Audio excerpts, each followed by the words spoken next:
Hello guys, നമ്മളങ്ങനെ ഡൽഹി എത്തിക്കഴിഞ്ഞ് ആദ്യത്തെ ദിവസം അക്ഷർധാം ക്ഷേത്രം സന്ദർശിക്കാൻ പോകുന്ന കാഴ്ചകളാണ് നിങ്ങൾ കണ്ടുകൊണ്ടിരിക്കുന്നത്. പിന്നെ നമുക്ക് അവിടെയുള്ള കൂടുതൽ വിഷ്വൽസ് ഒന്നും എടുക്കാൻ പറ്റിയില്ല, കാരണം ഫോൺ അതിൻ്റെ ഉള്ളിലേക്ക് കയറ്റില്ല. അതാണ് ഈ പുള്ളി പറഞ്ഞുകൊണ്ടിരിക്കുന്നത്. പുള്ളിയാണ് നമ്മുടെ മെയിൻ ഗൈഡ്. അപ്പം അങ്ങനത്തെ കാര്യങ്ങളൊന്നും ഇലക്ട്രോണിക് ഉപകരണങ്ങളൊന്നും കയറ്റില്ല. അപ്പം എല്ലാം വണ്ടിയിൽ തന്നെ വെച്ചിട്ടാണ് നമ്മൾ പോയത്. അപ്പോൾ അവിടെയുള്ള സന്ദർശന ടിക്കറ്റ് ഫ്രീ ആണ്. ബട്ട് അതിൻ്റെ ഉള്ളിലെ വാട്ടർ ഷോ മുതലായവ കാണണമെങ്കിൽ നിങ്ങൾ എക്സ്ട്രാ പൈസ കൊടുക്കണം. പിന്നെ നല്ലൊരു ക്ഷേത്രം തന്നെയാണ്, അതിമനോഹരമായി പണിതിട്ടുണ്ട്. പിന്നെ ഇത് നമ്മൾ പുറത്തിറങ്ങി കഴിഞ്ഞതിന് ശേഷം എടുത്ത പിക്കാണ്. അതിനുശേഷം നമ്മൾ പെട്ടെന്ന് തന്നെ റൂമിലേക്ക് തിരിച്ചു, കാരണം യാത്രാക്ഷീണവും എല്ലാം കൊണ്ടും നല്ല ഉറക്കക്ഷീണം എല്ലാവർക്കും ഉണ്ടായിരുന്നു. ഉറക്കക്ഷീണമെന്ന് പറഞ്ഞത് ഞാൻ എൻ്റെ കൂടെയുള്ളവർക്ക് ആണ് ഉദ്ദേശിച്ചത്. എനിക്കങ്ങനെ ഉറക്കക്ഷീണം ഉണ്ടായിരുന്നില്ല, കാരണം ഡൽഹി ആദ്യമായി കാണുന്നതിൻ്റെ സന്തോഷത്തിൽ ഞാൻ എല്ലാ ദൃശ്യങ്ങളും ഇങ്ങനെ പകർത്തിക്കൊണ്ട് ഏറ്റവും പുറകിലിരുന്നു ഇങ്ങനെ ഡൽഹിയെ വീക്ഷിച്ചുകൊണ്ട് പോയിക്കൊണ്ടിരിക്കുന്നു. അപ്പോൾ ആദ്യമായി ഒരു പുതിയൊരു സ്ഥലം കാണുമ്പോൾ നമുക്ക് എങ്ങനെ ഉറക്കം വരാനാണ്. അപ്പോൾ അതിമനോഹരമായ ഡൽഹിയുടെ കാഴ്ചകൾ കണ്ടുകൊണ്ടാണ് ഞാനിങ്ങനെ യാത്ര ചെയ്തത്. അപ്പോൾ ഓരോ സ്ഥലങ്ങളെത്തുമ്പോൾ ഇത് ഏതൊക്കെയാണെന്ന് മനസ്സിലാതെ ഞാൻ ഗൂഗിൾ മാപ്പൊക്കെ തപ്പി നോക്കി. അങ്ങനെയൊക്കെ ഒരു നല്ല സന്തോഷകരമായൊരു യാത്രയായിരുന്നു ഇത്. അപ്പോൾ ഞാൻ വളരെ സന്തോഷത്തിലായിരുന്നു, കാരണം ഇനിയിപ്പോൾ ഇന്നല്ല, നമ്മൾ നാളെ തൊട്ടാണ് നമ്മൾ ശരിക്കും യാത്ര ആരംഭിക്കുന്നത്. നല്ല പാഠപുസ്തകങ്ങളിൽ പഠിച്ച സ്ഥലങ്ങളൊക്കെ കണ്ടുകൊണ്ട്, കുത്തബ് മിനാറും മറ്റും കണ്ടുകൊണ്ട് നമ്മൾ പോകാൻ പോവുകയാണ്. നാളെ മുതലാണ് യഥാർത്ഥത്തിൽ യാത്ര ആരംഭിക്കുന്നത്. അപ്പോൾ ഇതവിടെ നമ്മൾ ഹോട്ടലിൽ കണ്ടൊരു തോക്കിൻ്റെ ദൃശ്യം ഞാൻ വെറുതെ പകർത്തിയതാണ്. അങ്ങനെ ഇനി നമുക്ക് നേരെ ഡേ 2 കടക്കാം. ഈ വലത് സൈഡ് കാണുന്നതാണ് ഡൽഹി മഹിപാൽപൂരിലെ അർമാനി ഹോട്ടൽ, നമ്മളെല്ലാവരും താമസിക്കുന്ന ഹോട്ടൽ. അപ്പോൾ ഇത് ഹോട്ടലിലേക്ക് വരുന്ന വഴിയാണ്. ഇതൊക്കെ ഞാൻ വെറുതെ എടുത്ത പിക്കുകളാണ്. അപ്പോൾ നമ്മൾ ഇന്ന് കാണാനായിട്ട് പോകുന്നത് കുത്തബ് മിനാറാണ്. ഈ ഒരു കുത്തബ് മിനാറിൻ്റെ ദൃശ്യത്തോടെ ഞാൻ ഈ വീഡിയോ അവസാനിപ്പിക്കും, കാരണം വീണ്ടും നീണ്ടു പോക്കണ്ടെന്ന് വെച്ചിട്ടാണ്. ഒരു 5 മിനിറ്റ് കൊണ്ട് ഈ ഒരു വീഡിയോ അവസാനിപ്പിക്കാനാണ് ഞാൻ വിചാരിക്കുന്നത്. അപ്പോൾ നമ്മളെല്ലാവരും 38 പേരും വളരെ സന്തോഷത്തിലായിരുന്നു. അപ്പോൾ നമ്മൾ ഓരോരുത്തർ പരിചയപ്പെടുന്നത് ബസ്സിൽ നിന്ന് തന്നെയായിരുന്നു. നമ്മളുടെ 2ാമത്തെ ദിവസത്തെ യാത്ര നമ്മൾ ആരംഭിച്ചത് ഒരു ഭക്തിഗാനത്തോടു കൂടിയാണ്. അപ്പോൾ നമ്മളുടെ യാത്ര തുടരുകയാണ്.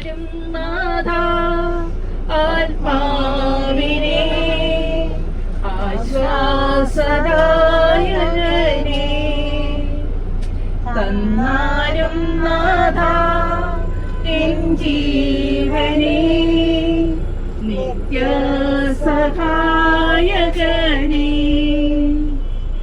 അകതാ ആശ്വാസദായകനേ,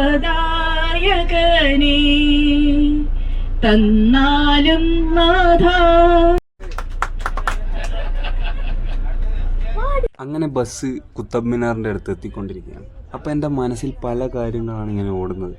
അതിൽ ഞാൻ ഓർത്തെടുക്കുന്ന ഒന്നെന്ന് വെച്ച് കഴിഞ്ഞാൽ, ഏകദേശം 1206 ഇതിൻ്റെ നിർമ്മാണം ആരംഭിച്ചത്.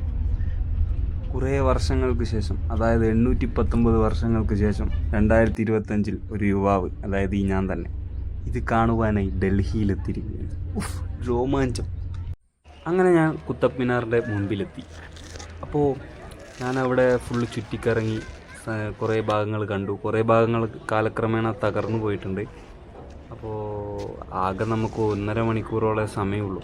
ഇതെന്ന് വെച്ച് കഴിഞ്ഞാൽ ഒരു 3 മണിക്കൂറൊക്കെ കിട്ടി നല്ല നടന്ന് ഫുള്ള് ചുറ്റും കണ്ട് ഒരുപാട് ടൈം എടുക്കേണ്ട സംഭവമാണ്.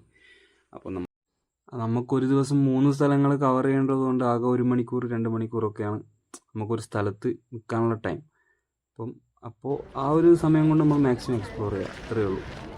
അങ്ങനെ ഞാനിവിടെ എത്തിക്കഴിഞ്ഞിട്ട് ഞാൻ സൂക്ഷ്മമായി നോക്കിയത് ഇതിൻ്റെ കൊത്തുപണികളും കാര്യങ്ങളൊക്കെയാണ്. കാരണം ആ ഒരു കാലത്തിൽ ഇത്രയും കൃത്യമായി ഇതൊക്കെ ചെയ്യാന്നൊക്കെ പറഞ്ഞാൽ അതൊരു വളരെ മികച്ചൊരു കഴിവ് തന്നെ വേണം.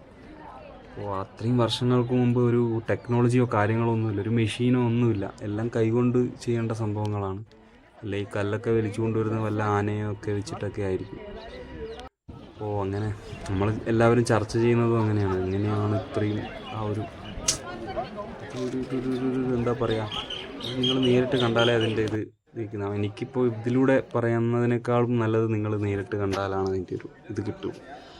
അപ്പം പിന്നീട് നമ്മൾ പല ബിൽഡിങ്ങുകളും അതിൻ്റെ ചുറ്റിപ്പറ്റിയുള്ള ബിൽഡിങ്ങുകളിലേക്ക് പോയി. അവിടെ നിന്ന് റീലെടുത്തു, പിക്സ് എടുത്തു, അങ്ങനെ ഓരോ സാധനങ്ങൾ കണ്ടു, ഇങ്ങനെ തൊട്ട് തലോടി ഇതിൻ്റെ നിർമ്മിതികളുടെ ഒരു ഇത് ആസ്വദിച്ച് നമ്മളങ്ങനെ നടന്നു. നമ്മളെല്ലാവരും തന്നെ വളരെ അത്ഭുതപ്പെട്ട് ഓരോ കാഴ്ചകളും കണ്ടുകൊണ്ടാണ് ഇത് നടന്നുകൊണ്ടിരിക്കുന്നത്. കാരണം അത്ര കൃത്യമായിട്ടാണ് ഓരോ വർക്കുകളും അവർ ചെയ്തിരിക്കുന്നത്. അതിമനോഹരം എന്ന് പറഞ്ഞാൽ അത് നിങ്ങൾ നേരിട്ട് കണ്ടാലേ നിങ്ങൾക്കത് മനസ്സിലാവും. ഈ ഒരു വീഡിയോ കണ്ടതുകൊണ്ടോ ഫോട്ടോ കണ്ടതുകൊണ്ടോ മനസ്സിലാവണമെന്നില്ല. നിങ്ങളവിടെ പോയി ആ ഒരു നിർമ്മിതി സ്പർശിച്ച് അങ്ങനെ അറിയേണ്ട കാര്യങ്ങളാണത്. ഇതാണപ്പോൾ നമ്മളുടെ ട്രാവൽസിൻ്റെ ലോഗോ പതിപ്പിച്ച ക്യാപ്പ്, സ്വപ്നയാത്ര കണ്ണൂർ. അപ്പോൾ മെയിൻ ഗൈഡായിട്ടുള്ള ശ്രീജി ചേട്ടൻ 1.5 മണിക്കൂർ കൊണ്ട് എല്ലാവരെയും കൊണ്ട് മെയിൻ ഗേറ്റിലേക്ക് വരണമെന്നാണ് എന്നോട് പറഞ്ഞത്. അപ്പോൾ നമ്മൾ ആ 1.5 മണിക്കൂർ കൊണ്ട് മാക്സിമം കുത്തബ് മിനാർ കവർ ചെയ്തു. അവർക്ക് ആവശ്യമായ പിക്കുകളും കാര്യങ്ങളും എടുത്തു, കാണേണ്ടതൊക്കെ കണ്ടു. അങ്ങനെ നേരെ തിരിച്ച് മെയിൻ ഗേറ്റിലേക്ക് എത്തി. അപ്പോൾ നമുക്ക് നെക്സ്റ്റ് എപ്പിസോഡ് കാണാം. Okay, by.